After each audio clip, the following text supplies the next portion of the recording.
His Excellency, Mr. Antonio Guterres, Secretary General of the United Nations, Her Excellency, Madam Annalena Baerbock, President of the United Nations General Assembly, His Excellency, Mr. Moses Abelian, Under-Secretary General for General Assembly and Management, Excellencies, Heads of States, Heads of Governments, distinguished delegates, ladies and gentlemen. It is indeed a great honor for me to stand in this august General Assembly Hall among leaders and representatives who represent almost all of humanity. We differ in race, religion, and nationality, yet we gather together today as one human family. We are here first and foremost as fellow human beings, each created equal, endowed with unalienable rights to life, liberty, and the pursuit of happiness. The words of the United Nations Declaration of Independence have inspired democratic movements across continents, including the French Revolution, the Russian Revolution, the Mexican Revolution, the Chinese Revolution, and Indonesia's own struggle and journey to freedom. It also gave birth to the Universal Declaration of Human Rights, adopted by the United Nations in 1948. All men are created equal was the creed that opened the way to unprecedented global prosperity and dignity. And yet, in our own era of scientific and technological triumphs, an era capable of ending hunger, poverty, and environmental ruin, we also continue to face today grave dangers, challenges, and uncertainties. Human folly, fueled by fear, racism, hatred, oppression, and apartheid, threatens our common future. My country knows this pain. For centuries, Indonesians lived under colonial domination, oppression, and slavery. We were treated less than dogs in our own homeland. We Indonesians know what it means to be denied justice and what it means to live in apartheid, to live in poverty, and to be denied equal opportunity. We also knew what solidarity can do in our struggle for independence, in our fight to overcome hunger, disease, and poverty. The United Nations stood with Indonesia and gave us vital assistance. Decisions made here based on human solidarity by the Security Council and this Assembly gave Indonesia independence, international legitimacy, opened doors, and supported our early development through the efforts of the United Nations Children Fund, the United Nations Food and Agriculture Organization, the FAO, the World Health Organization, and many, many other United Nations institutions. And because of that, Indonesia today stands on the cusp of shared prosperity and greater equality and dignity. Madam President, Excellencies, our world today is driven by conflict, injustice, and deepening uncertainty. Every day we witness suffering, genocide, and blatant disregard for international law and human decency. In the face of these challenges, we must not give up. As the United Nations Secretary General said, we cannot give up. We cannot surrender our hopes or our ideals. We must draw closer, not drift apart. Together we must strive to achieve our hopes, our dreams. The United Nations was born from the ashes of the Second World War that claimed scores of millions of lives. It was created to secure peace, security, justice, and freedom for all. We remain committed to internationalism, to multilateralism, and to every effort that strengthens this great institution. Today, Indonesia is nearer than ever before to meeting the sustainable development goals of ending extreme poverty and hunger. Because years ago, this very chamber chose to listen and uphold social and economic justice. We will never forget. And today, we must never be silent while Palestinians are denied that same justice and legitimacy in this very hall. Excellencies, Thucydides warned, the strong do what they can, the weak suffer what they must. We must reject this doctrine. The United Nations exist to reject this doctrine. We must stand for all, the strong and the weak. Might cannot be right. Right must be right. Indonesia today is one of the largest contributors to United Peacekeeping Forces. We believe in the United Nations. We will continue to serve where peace needs guardians, not with just words, but with boots on the ground. If and when the United Nations Security Council and this great assembly decide Indonesia is prepared to deploy 20,000 or even more of our sons and daughters to help secure peace in Gaza or elsewhere, in Ukraine, in Sudan, in Libya, everywhere when the peace needs to be enforced, peace needs to be guarded, we are ready.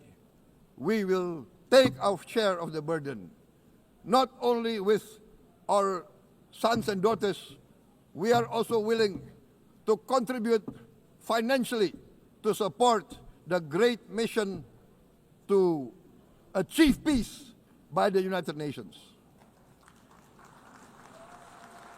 Madam President, Excellencies, I propose to this Assembly a message of hope and optimism, grounded in action and execution. Today, we heard the speech of Madam President, the President of the United Nations General Assembly. Yes, it is true what she said. Without the International Civil Aviation Organization, will we be here today? Will we sit in this great hall? Without the United Nations, we cannot be safe. No country can feel secure. We need the United Nations, and Indonesia will continue to support the United Nations, even though we still struggle, but we know the world needs a strong United Nations. The world's population is growing. Our planet is under strain. Food, energy, and water insecurity haunt many nations. We choose to answer these challenges directly at home and to help abroad wherever we can. This year, Indonesia recorded the highest rice production and grain reserves in our history. We are now self-sufficient in rice, and we are starting now to export rice to other nations in need, including providing rice for Palestine. We are building resilient food supply chains, strengthening farmer productivity, investing in climate-smart agriculture to ensure food security for our children and for the children of the world. We are confident in a few years' time, Indonesia will be the granary of the world. As the world's largest island state, we testify before you that we are already experiencing the direct consequences of climate change, particularly the threat of rising sea levels. The sea level on the north coast of our capital city is increasing by 5 centimeters every year. Can you imagine in 10 years? Can you imagine in 20 years? For this, we are forced to build a giant seawall, 480 kilometers in length. It will take us maybe 20 years, but we have no choice. We have to start now. Therefore, we choose to confront climate change not by slogans, but by immediate steps. We are committed to meeting our 2015 Paris Agreement obligations. We aim to achieve net zero emission by 2060, and we are very confident we can achieve net zero emission much earlier. We aim to reforest more than 12 million hectares of degraded forest, to reduce forest degradation, to empower local communities with quality green jobs for the future. Indonesia is shifting decisively from fossil fuel-based development towards renewable-based development. From next year, most of our additional power generation capacity will come from renewables. Our goal is clear: to lift all of our citizens out of poverty and make Indonesia a hub for solutions to food, energy, and water security. Madam President, Excellencies, we live in a time when hatred and violence can seem to be the loudest voices.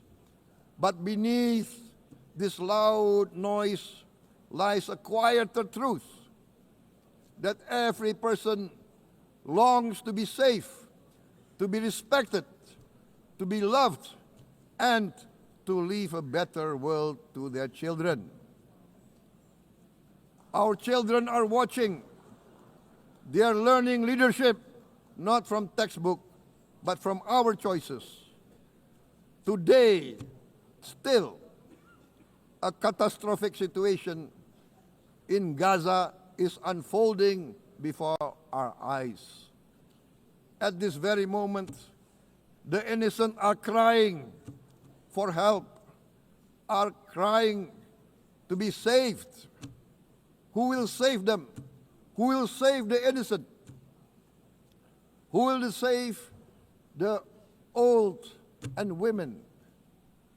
Millions are facing danger at this very moment.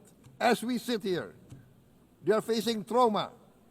They are facing irreparable damage to their bodies. They are dying of starvation. Can we remain silent? Will there be no answer to their screams? Will we teach them that the human family can rise to the challenge? Madam President, we must act now. Many speakers have said that. We must stand for a multilateral order where peace, prosperity, and progress are not the privilege of a few, but the right of all. With a strong United Nations, we can build a world where the weak do not suffer what they must, but live the justice that they deserve.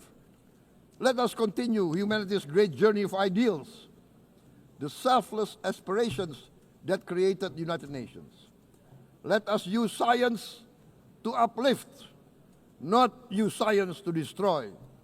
Let rising nations help others to lift themselves. I am convinced that the leaders of the great world civilizations of the West, of the East, of the North, of the South, leaders of America, Europe, of India, China, the Islamic world, the whole world, I am convinced they will rise to their role demanded by history. We are all hopeful that the leaders of the world will show great statesmanship, great wisdom, restraint, humility, overcome hate, overcome suspicion.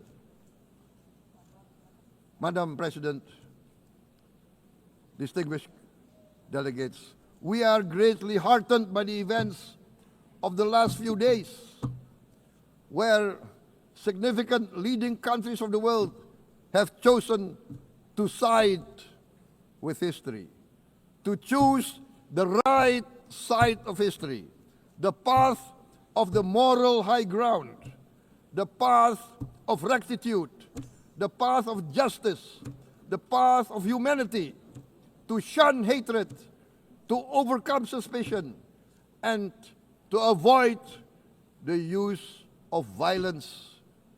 The use of violence will beget violence. No one country can bully the whole community of the human family.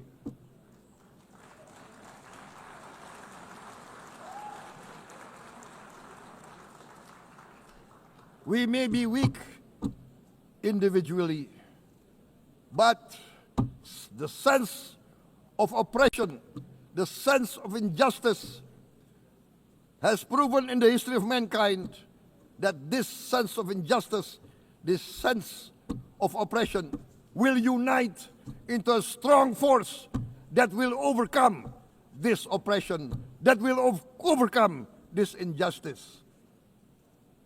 To close, I would like to reiterate again Indonesia's complete support for the two-state solution in Palestine.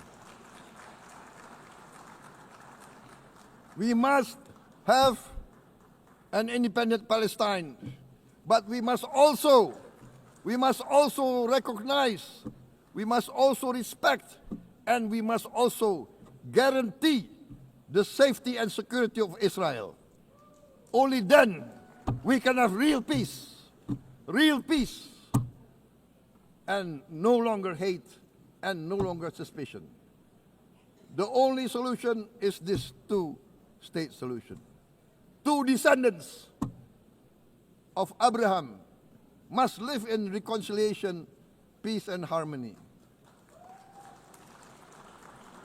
Arabs, Jews, Muslims, Christians, Hindus, Buddhists, all religions, we must live as one human family. Indonesia is committed to being part of making this vision a reality. Is this a dream? Maybe, but this is the beautiful dream that we must work together towards. Let us work towards this noble goal. Let us continue humanity's journey of hope, a journey started by our forefathers, a journey that we must complete. Thank you. Wassalamualaikum warahmatullahi wabarakatuh.